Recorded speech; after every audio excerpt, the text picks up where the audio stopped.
नमस्ते friends, welcome back to my channel. मेरा नाम श्रेया है और आप सभी का मेरे चैनल पे हृदयपूर्वक स्वागत है। और अभी मैं सुबह की व्लॉग आप लोगों के साथ शेयर कर रही हूँ।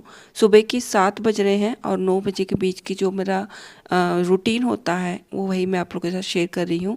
जैसे कि आप सभी को पता है, हम साउथ इंडियन मॉर्निंग मॉर्निंग उठ के पहले किचन क्लीन कर लेते हैं।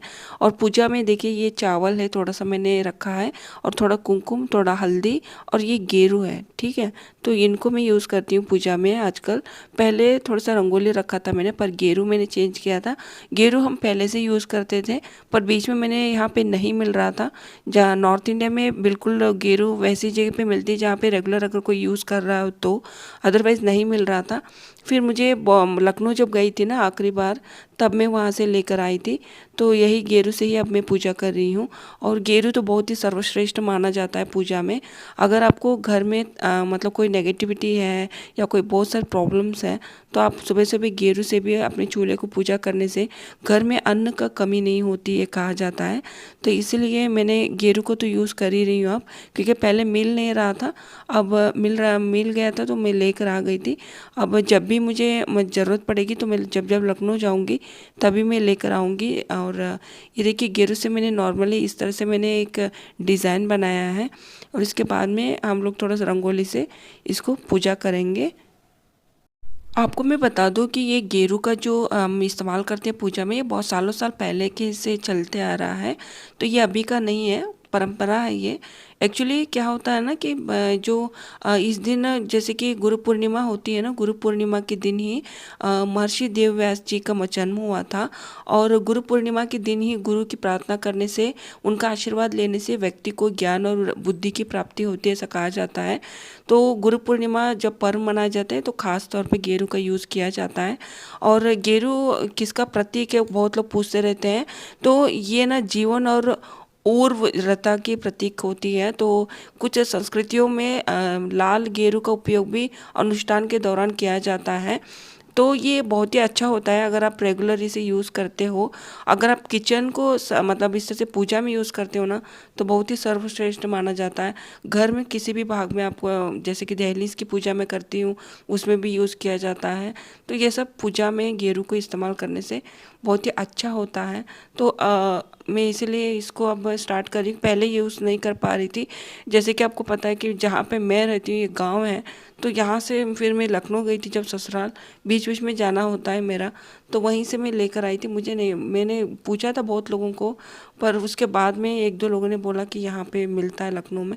तो मैं वहाँ से लेकर आई थी। अब पता चल गई, तो आने वाले दिनों में गेरू का इस्तेमाल मैं रेगुलर करने वाली हूँ। और ये हो गया मेरा सुबह का पूजा। अब मेरा पूजा थोड़ा बहुत कंप्लीट हो चुका है। मैं थोड़ा सा धूप जला रही हूँ। धूप जला के यहाँ पे रखने से ना, एक तो नेगेटिविटी एनर्जी ख़त्म हो जाती है सुबह सुबह, और दूसरा पूजा भी हम इस्तेमाल करते हैं। तो मैं इसे चूल्हे से ही लगा लेती हूँ, कोई दिक्कत नहीं है। और ये हो गया मेरा, धूप जला लिया मैंने। और इसके बाद में जब पूजा हो जाती है तो इसके बाद में मैं अब स्टार्ट करती हूँ अपनी सुबह की जो चाय होता है या फिर पानी गर्म होना करना होता है वो सब। तो अभी ये देखिए, मेरा सुबह का पूजा कंप्लीट हो चुका है। ये सुबह के टाइम की है। और शाम को मैं पूजा नहीं करती, सिर्फ क्लीन कर लेती हूँ। तो कोल्ड की वजह से 2-3 दिन से मैं बिल्कुल बोल नहीं पा रही हूँ, बिल्कुल मुझे तबीयत ख़राब हो चुकी है। पर फिर भी ये सुबह का जो काम होता है ये तो ज़रूरी ही होता है, डेली का डेली करना ही होता है।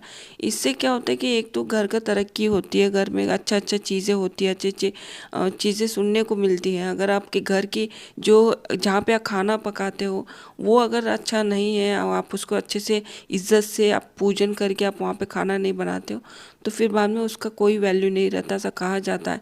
साउथ में घर घर में ये पूजा होती है, और ऐसा नहीं कि सिर्फ मैं कर रही हूँ। और अब मैं सुबह का जो पूजा होने के बाद ही खिड़की ओपन करती हूँ। उसके बाद में कुछ आर्टिफिशियल प्लांट्स हैं जो मैं लेकर आई थी, तो उनको रखी रहती हूँ। थोड़ा सा ठीक है, थोड़ा सा अगर मैं रियल प्लांट भी रखी हूँ यहाँ पे, पर वही है कि थोड़ा मेंटेन करने में इसमें थोड़ा दिक्कत आ रही है। आजकल थोड़ा सा ख़राब भी हो रहे हैं। मैंने सोचा है कि थोड़ा सा गोबर भी मंगा के रखा है। गोबर और जो भी खाद्य होता है ना, उसे मंगा के रखा है, उसको अब थोड़ा सा करूँगी मैं उसके ऊपर। काम। और ये सुबह का मेरा पूजा हो चुकी है। यहाँ से खिड़की से बाहर दिखता है, तो यहाँ पे खाना बनाते बनाते थोड़ा टाइम पास भी मेरा हो जाता है, तो बस मैं यहीं खड़े होकर खाना बनाती हूँ। अभी मैं जा रही हूँ चाय बनाने, उससे पहले मैं थोड़ा सा पानी गर्म करूँगी। सुबह सुबह मेरा स्टार्ट ही होता है पानी गर्म पीने से ही, तो पहले हम पानी गर्म करेंगे। तो ये था, देखिए सुबह का मेरा पूजा 7 बजे से 9 बजे की जो मॉर्निंग की रूटीन। और आप लोगों को अच्छा लगा होगा, काफ़ी लोगों ने कहा था कि इसके बारे में दोबारा फिर से शेयर कीजिए क्या चेंजेस किया है। तो ये था मेरा सुबह का रूटीन। और अभी मैं जा रही सुबह की, मतलब मैं वेट लॉस के ऊपर थोड़ा सा ध्यान दे रही हूँ आजकल, तो इसलिए मैं गर्म पानी पहले सुबह सुबह उठते ही पहले गर्म पानी पीती हूँ, और उसके बाद में ही आगे का चाय वगैरह बनाना स्टार्ट करती हूँ।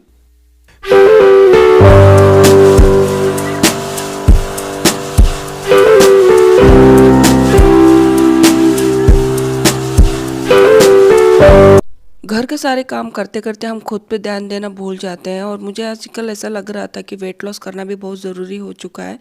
तो मैं ना अब वेट लॉस घर से ही स्टार्ट कर रही हूँ, मतलब ऐसा नहीं कि कोई जिम जाके डाइट ले रही हूँ। थोड़ा सा बिजी शेड्यूल होने की वजह से मैं जिम नहीं जा पा रही हूँ। तो गर्म पानी बहुत अच्छा एक ऑप्शन है, आप वेट लॉस के लिए यूज़ कर सकते हो। इसके बाद कई ऐसे जो मतलब चीज़ें हैं, मतलब आप यूज़ कर सकते हो, जिससे वेट लॉस में काफ़ी हद तक आपका वेट लॉस हो जाता है। तो अभी ना अगले व्लॉग में मैं आप लोगों के साथ शेयर करूंगी कि किस तरह से मैं वेट लॉस के लिए प्लान कर रही हूँ, और कौन कौन सी चीज़ें मैं अवॉइड करने वाली हूँ, कौन कौन सी चीज़ें मैं इंक्लूड करने वाली हूँ अपनी डेली बेसिस डाइट में। और वैसे भी मेरा पहले, जब शादी से पहले से मैं एक gym trainer as it is में काम भी कर चुकी हूँ, तो काफ़ी हद तक मुझे नॉलेज भी है। तो वेट गेन करना, वेट लॉस करना, ये बहुत ही आसान होता है, बस ये कि हमें पता होना चाहिए कि क्या क्या खाना है, क्या क्या नहीं खाना है। तो अभी ये वेदर थोड़ा सा विंटर है, तो इसीलिए मैं यहाँ पे अदरक और काली मिर्च थोड़ा सा कूट के यूज़ कर रही हूँ चाय में। और शक्कर भी बहुत लिमिटेड यूज़ करती हूँ मैं। जैसे कि 2 कप में बना रही हूँ तो 4 चम्मच ही मैं यूज़ करती हूँ शुगर, और ज़्यादा यूज़ नहीं करती हूँ। चाय पत्ती थोड़ी सी ज़्यादा डालती हूँ ताकि ये थोड़ा सा स्ट्रॉन्ग रहे, क्योंकि यहाँ पे नॉर्थ इंडिया में ना थोड़ा सा चाय पत्ती कम यूज़ करते हैं जहाँ तक मुझे लगता है। और मुझे ना स्ट्रॉन्ग चाय चाहिए, और साउथ में बहुत ही स्ट्रॉन्ग चाय बनती है। आपने देखा होगा फ़िल्टर वगैरह कॉफ़ी या फिर चाय वगैरह जो बनती है वो बहुत ही स्ट्रॉन्ग होता है वो एकदम से। तो इससे क्या होता है कि 1 कप चाय पी लो, पूरा दिन मैं चाय नहीं पीती हूँ फिर बाद में। और आजकल ना मैं ये वाला जो टेराकोटा का जो कप्स लेकर आई थी, तो इसमें से हम चाय पी रहे हैं, थोड़ा अच्छा लगता है स्वाद भी। और ये मिट्टी के जो बर्तन में जब हम लोग कुछ खाना पकाते हैं या फिर कुछ चीज़ें हम मतलब खाते हैं या फिर पीते हैं, तो इसमें ना एक अलग से एक वो हो जाती है, एक अलग से वाइब्स आते हैं। तो इसलिए मैं ना आजकल इसी को यूज़ कर रही हूँ। और ये मुझे मिला था दिवाली के टाइम में ना, मुझे मिला था, और ये थोड़ा डिफरेंट भी लग रहा था, और मैंने सोचा था ले लेते हैं। तो आजकल मैं इसी में ही चाय सर्व करती हूँ, और हम दोनों इसी में चाय पीते हैं। बाकी तो वगैरह जो भी है अलग से जो कप मिलते हैं नॉर्मल मार्केट्स में, उतनी मज़ा नहीं आती जितना इस कप में आती है। तो आजकल यही चल रहा है। और ये था मेरा मॉर्निंग का जो रूटीन था। और इसके बाद में मैं जो ब्रेकफास्ट होता है और जो दोपहर का लंच होता है वो स्टार्ट करती हूँ। तो ये होता है कि प्रॉपर आप किचन को थोड़ा सा आप कर दोगे, और बाकी यहाँ पे मैंने जो धूप लगाया है उससे घर की नेगेटिविटी काफ़ी हद तक कम हो जाती है।